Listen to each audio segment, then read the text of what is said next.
लोकसभा आम चुनाव 2024 के लिए गोड्डा से इंडिया गठबंधन के कांग्रेस प्रत्याशी प्रदीप यादव ने आज नामांकन दाखिल किया। उन्होंने अपने कार्यकर्ताओं के साथ साइकिल चलाकर नामांकन करने पहुंचे। वहीं नामांकन के बाद मेला मैदान में हजारों की संख्या में उमड़ी जनसैलाब को संबोधित किया।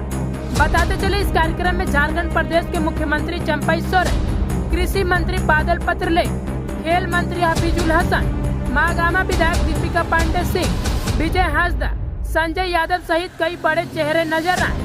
कार्यक्रम के दौरान प्रदीप यादव ने मंच पर उपस्थित सभी लोगों को माला पहनाकर और बुके देकर सम्मानित किया। उन्होंने अपने संबोधन में कहा कि 30 साल मैंने निस्वार्थ भाव से गोड्डा क्षेत्र की जनता का सेवा किया। अगर गोड्डा की जनता ने मुझे इस बार मौका दिया तो मैं उनकी आवाज को मजबूत करूंगा। सबसे पहले सहारा इंडिया में जो गरीब का पैसा फंसा है उसके लिए आवाज उठाने का काम करूंगा। उन्होंने कहा कि अडानी जैसे बड़ी कंपनियां यहाँ काम कर रही है, लेकिन यहाँ के युवा को रोजगार नहीं मिल पा रहा है। यहाँ के सभी युवा को रोजगार देने का काम मेरी प्राथमिकता होगी। साथ ही उन्होंने लोगों से अपील करते हुए कहा कि मैं आपका बेटा बनकर आशीर्वाद लेने आया हूँ और इस बड़ी जनसैलाब को देखकर लगता है कि आप लोगों का आशीर्वाद मुझे जरूर मिलेगा।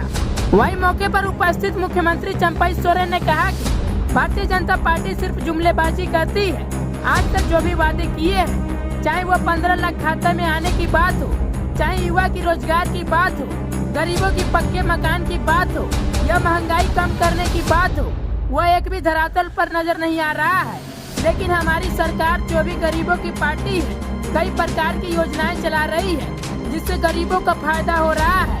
उन्होंने जनता से अपील करते हुए कहा कि इस बार इंडिया गठबंधन के प्रत्याशी को विजयी बनावे ताकि क्षेत्र का विकास हो सके। वहीं मंच पर उपस्थित सभी लोगों ने अपनी अपनी बातों को रखा और प्रदीप यादव के हाथों को मजबूत करने की अपील की। गोड्डा लोकसभा के बेटा का सवाल है, गोड्डा लोकसभा के सम्मान का सवाल है। एक तरफ जमीन बचाने वाला खड़ा है और एक तरफ गोड्डा से लेकर देवघर तक जमीन लूटने वाला खड़ा है। फैसला गोड्डा की जनता को करना है और एमएलए बनना कोई बड़ी बात नहीं है, कई लोग बनते हैं, लेकिन 30 वर्ष से आपने लगातार सेवा किया हूं,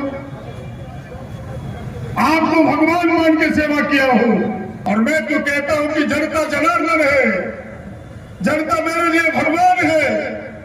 मैं भगवान के चरणों का धूलि अपने मस्तक पर न लगाऊं तो फिर मुझे आशीर्वाद कैसे मिलेगा।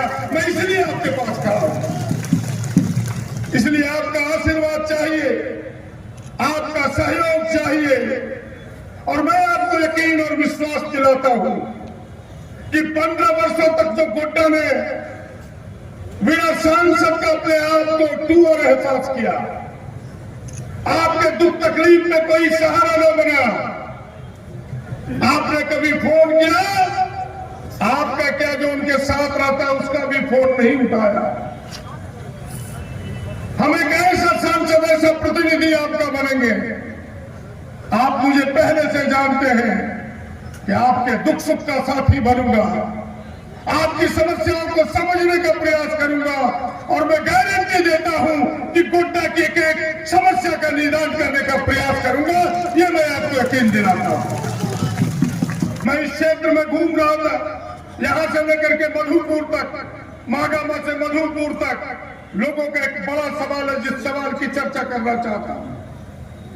सहारा इंडिया आप सबने सुना होगा और यहां बैठे हुए 25% लोगों का भी लगा होगा। सहारा इंडिया में पैसा फसला जाओगी नहीं, जरा हाथ उठाना जितना फसला देखिए, यहां हजारों लोग बैठे जिनके पैसे फंसे हैं।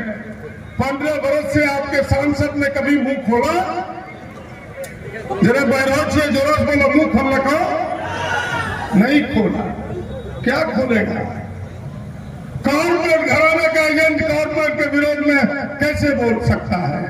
और मैं आपको इस मंच से घोषणा करता हूं कि मैं अगर सांसद भवन गया आपके आशीर्वाद से तो मेरा पहला प्रश्न होगा कि सहारा इंडिया का पैसा इन गरीबों के घरों तक वापस जाए। मैं गारंटी देता हूं। और दूसरा, बड़ी जोर से बोलता है कि हमने ला दिया अडानी। वो लाया तो नहीं, लेकिन लाने के बाद उनसे पूछिए कि गोड्डा को क्या मिला। गोड्डा के लोगों को नौकरी मिला? जरा जोर से बोलो, गोड्डा के लोगों को नौकरी मिला? गोड्डा को मिला क्या? धुआं। गोड्डा को मिला 47 डिग्री का टेम्परेचर कि इतनी 47 डिग्री पहुंच लोग ना गर्मी। ये गर्मी उसी का कारण है। गोड्डा के लोगों को मिला है, बिजली भी नहीं मिला, बिजली बांग्लादेश चला गया। ठीक कह रहा है, पूरी बिजली बांग्लादेश चला गया। और मैं आपको गारंटी देता हूं कि अगर मैं सांसद बना इस क्षेत्र का, तो चाहे अडानी हो, चाहे एयरपोर्ट हो, चाहे एम्स हो, 100% गोड्डा लोकसभा के लोगों को रखना होगा, इस क्षेत्र के लोगों को रखना होगा। नौजवानों को कमिटमेंट है मेरा।